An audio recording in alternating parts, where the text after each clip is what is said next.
Today we read Matthew chapter 16, verses 13 to 19. And today the church remembers Leo the Great, who was a pope of the 5th century. He was known for his gospel teaching, his efficient administration, and his eloquent preaching. At the time, there was much controversy over the person of Christ, how divine and human could be combined in one person. But Leo managed to avoid being embroiled in all this, focusing instead on the humility of Christ in his teaching. The Gospel reading set for today recalls a controversy of Jesus' own lifetime, the question of his true identity and significance. It was the million-dollar question, we might say. There were different views about it, and although they may sound confused to us today, there were probably good reasons for each of them at the time. The view that Simon Peter expressed, "You are the Messiah, the Son of the living God," was a minority view and a very courageous one to express. It was opposed to such an extent that it led to the crucifixion of Christ. And indeed, one could say the controversy continues today, with varied views about the person of Jesus of Nazareth among Muslims, Jews, Christians, and non-religious people. Matthew reports that Jesus responded to Peter's declaration with the huge affirmation that he, or his faith position, was going to form the foundation of the new Christian community, the community of the church.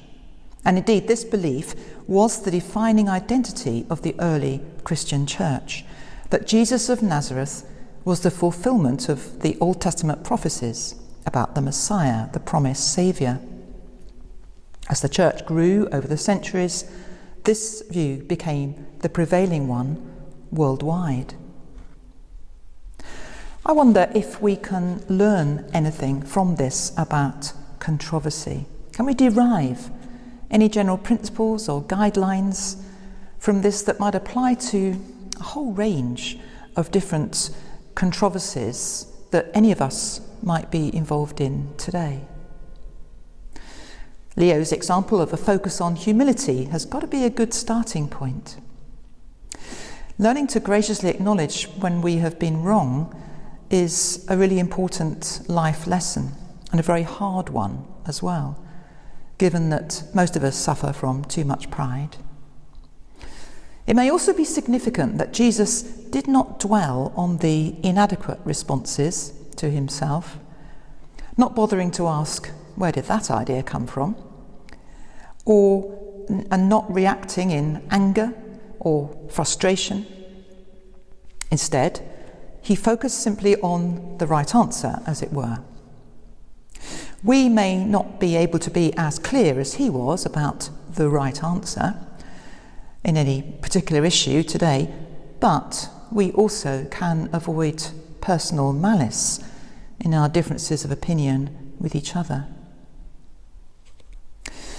And perhaps we also need to take notice of that tiny minority view becoming so prevalent and influential.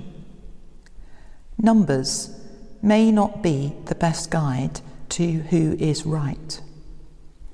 Think back to the time when climate change concerns were seen as a marginal, cranky idea.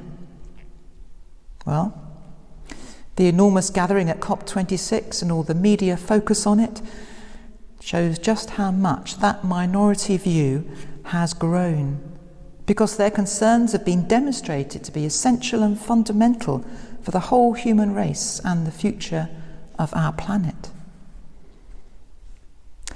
Controversy is difficult, uncomfortable, and unsettling, especially for those of us who are conflict averse. But we can learn ways of dealing with it which are healthy and positive.